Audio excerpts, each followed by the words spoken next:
Alone in my room I sat, listening. The sound was Durga, our wise porch chicken, laying tomorrow's breakfast. She seemed lonely, for the other chickens had long gone, due to a brutal massacre of feathers and fur.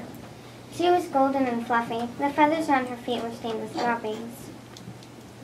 Earlier in the week, I had proposed the idea of getting new feathered friends, and my mom had reluctantly accepted, but only after we had made the chicken coop more, well, raccoon-proof. After a dirty and long weekend of laboring, we arrived at Western Farms, a local animal feed and care center. I made my way through the maze of cars to the chicken area. My eyes wandered, then landed on 2 black hens, and I lingered there. I gestured towards them, but my mother and sister shook their heads in disagreement. The hens shimmered with green and gold. The smaller of the 2 had an afro. "But Mama," I said, "this one's a space chicken." "Let's look around," she replied. But stubbornly, I stood. I had made my mind, not willing to just look around. Then they took a liking to a speckled hen and 2 red ones with oddly long necks. "Mama, please," I begged. "Oh, fine, why not?" she said, rolling her eyes in disapproval.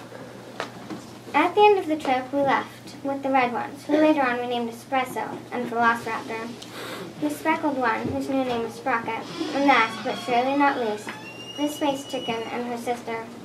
My older sister named one of them Morticia, and I gave Morticia's sister the name Daisy, after her afro, which reminded me of flower petals. Day after day, I spent hours at a time in the coop with my new best friends. My neighbor took a liking to chickens too, and we even began planning playdates for Daisy and my neighbor's hen, Honey, who, believe it or not, was golden and almost honey-colored. One day, when it was rainy and extremely cold, I took Daisy inside for popcorn and movies.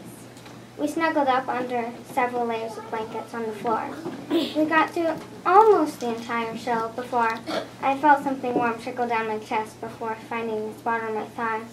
She couldn't hold it in any longer and had released her poop on me.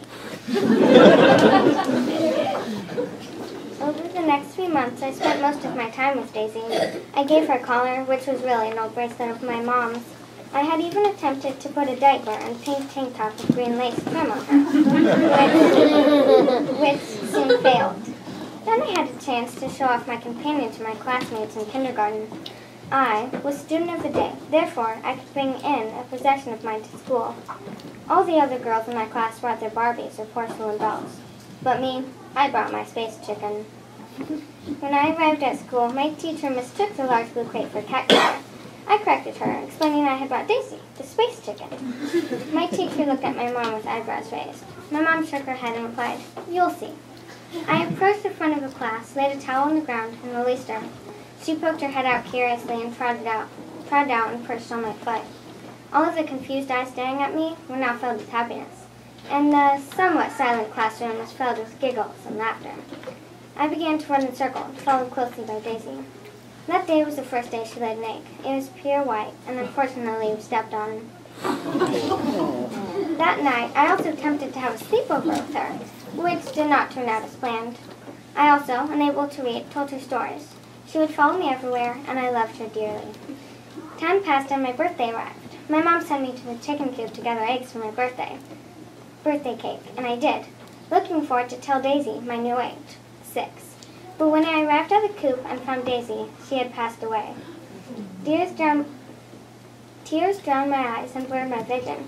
I started screaming and wailing and crying. My mom heard the noise and came out to me. She kneeled down and I rested my head on her shoulder. "Mama," I cried. "Where is she now?" "She's in space, honey," she replied. Now Daisy truly was a space chicken.